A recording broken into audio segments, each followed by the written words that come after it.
Forza Horizon 6 is finally here. After years of fans literally begging Playground Games to take the series to Japan, it's actually happening literally 5 days from now. And before you jump in at launch, there's a lot you should be knowing about the game and everything that's coming out. The map is literally huge. It's massive, the biggest map we've had. There are over like 550 cars. There are brand new race types, new progression systems, huge customization upgrades. There's so much things coming to Horizon 6, and I really want to talk about today like everything you should know before the game fully comes out. So when's the game actually coming out? Well, if you don't have the premium edition, the game does come out May 19th. So that's about 4 days after the premium date of the premium version. If you do have the premium version, you can jump in on May 15th. The game is coming out on Series X, Series S, PC, Steam, Cloud Gaming and Game Pass day one. So all of these places are coming right at launch. If you're wondering about the PlayStation 5, it is confirmed to come, but from what we know so far, it's about probably to be later in the year at some point. Probably looking about November time-ish for when the game comes out. So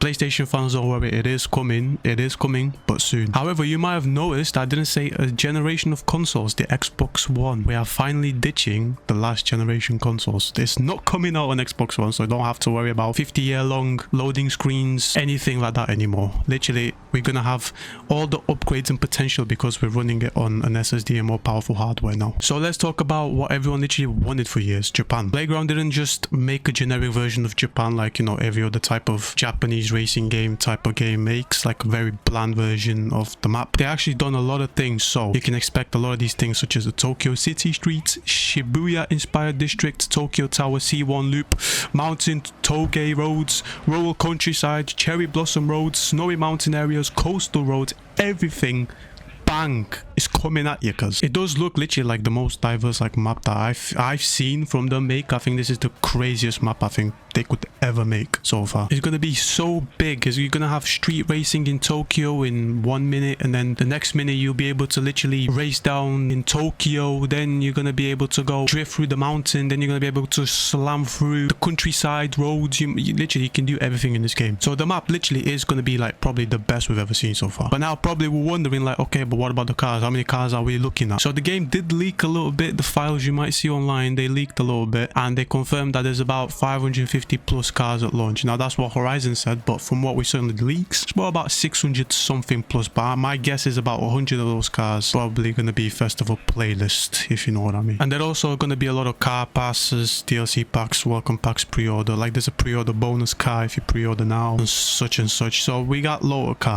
cars. But however, we don't have the McLaren Senna. So if you played Horizon 4, you know every single time you go into the game, there is a loyalty bonus cars from when you played every single car. So for Horizon 2, you'd have the Lamborghini Huracan. For Horizon 3, you'd have the Lamborghini Centenario. For Horizon 4, you'd have the McLaren Senna. Well, in this game, we're getting the Aston Martin Vulcan for some reason. My guess is something to do with the licensing with the Senna. Actually, this is one of the biggest things that we're going to get now. The progression system is literally changing a lot. Literally, we're going to have wristbands back. We're going to be able to unlock progression again by completing events, working towards becoming a Horizon legend, which we've not done in so long, like since the first game really. And if you're coming from Horizon 5, you probably know how dead that game was in terms of it was so fast. You literally got like 50 cars in 2 minutes, and I've talked about this in my previous video about why Horizon 6 is such a big difference to Horizon 5 and 4 and 3 and 2. But yeah, this sounds way more rewarding, so hopefully we don't get all the pre-order cars and all these things that literally the first second you get into the game. Hopefully it happens a little bit later on, so we get to do a little bit of that progression that we've been missing since Horizon 1. And we are getting a lot of new race types, to be fair. There's a couple, it's not a lot, but there's a couple of new race types. So we got the Horizon Rush.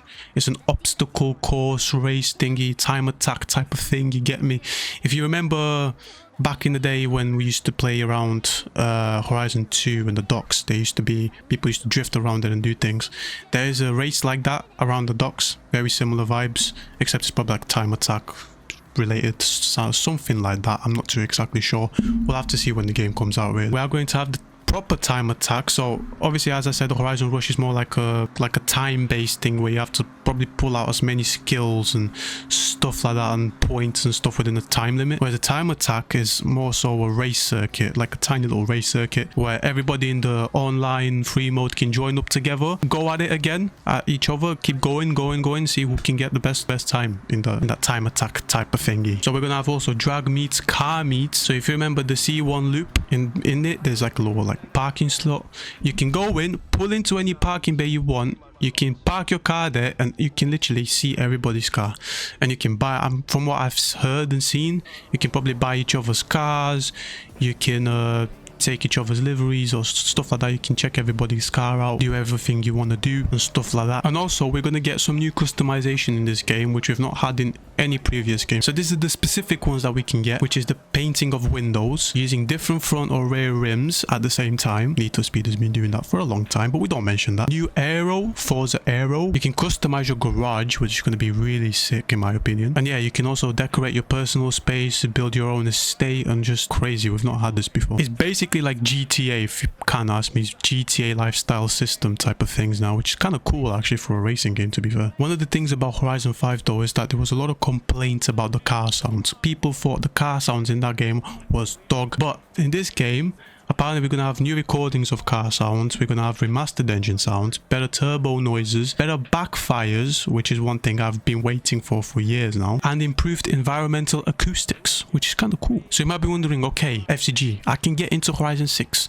but what can I get back from the Horizon 5 game that I've been playing for about 4 or 5 years now? Well, you can get your vinyls and decals transferred over. However, you cannot transfer your full liveries, tuning setups, or event lab creations, which, to be fair, the event lab I understand it's a different map, but the tuning setups and liveries, and yeah, obviously with the game coming out, you can now obviously pre-download the game. And you might be wondering, okay, if I can pre-download the game, then how much is it? Well, on Xbox it's about 140 gigabytes, somewhere around there, and on PC it's about 146 to 150 gigabytes. It's quite a lot, so better make sure you install Horizon 5 when Horizon 6 comes out, or you're downloading it. So you might be wondering, okay, all these things add up and they're great and all, but why could this be like the best Horizon game? Well, in my opinion, the Japan setting that people have been asking for years, the better progression, the better multiplayer from what we've seen, more customization, improved car sounds, huge car list, right? For the big, I mean, obviously it's less than Horizon 5 at the beginning.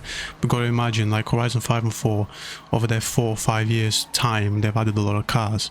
So for day one, it's not too bad. So for day one, it's kind of huge, to be fair. And the fact that it's current gen only could also help the game look so much better and run so much smoother and just be way more detailed and just better to play. So let me know, guys, are you guys going to be buying Forza Horizon 6 day one? And which version are you buying? Because honestly, I'm going to have to buy the Ultimate Edition, which is going to set me back like £110. But what version are you guys buying? And what are you so excited for? Is it the Japan map? Is it the drifting? Is it the car meets? Or just leaving Mexico behind? Because honestly, I think that's probably one of the biggest things, just leaving that goddamn awful map in the back. And yeah, obviously stay tuned on the channel. When Horizon 6 comes out on May 15th, I will be making a live stream. I will be live on May 15th when the game comes out, playing it for a couple of hours. And obviously I'm going to make some videos about the launch guide, what you should be doing, money methods, what the best starter cars are, how to use your money wisely, how to invest into the cars, what cars you should be using, what cars you should be buying, what you should be doing, all that sort of stuff. I will try and make all those videos. But if you want to join me on May 15th when the game comes out, make sure to join the live stream. I will have it up soon, so you can join up to experience it with me if you want. And yeah, that's been me, FCG. Thank you boys for watching. I think this is the last video I'll make before Horizon 6 comes out. There's not much to say anymore because obviously we've known all these things, but you know, I tried to round all these things up and try and make it a fast video. I don't want it to be a long video, but you know, if you enjoy these type of videos, please let me know as well. And yeah boys, I'll see you boys in Japan. Peace.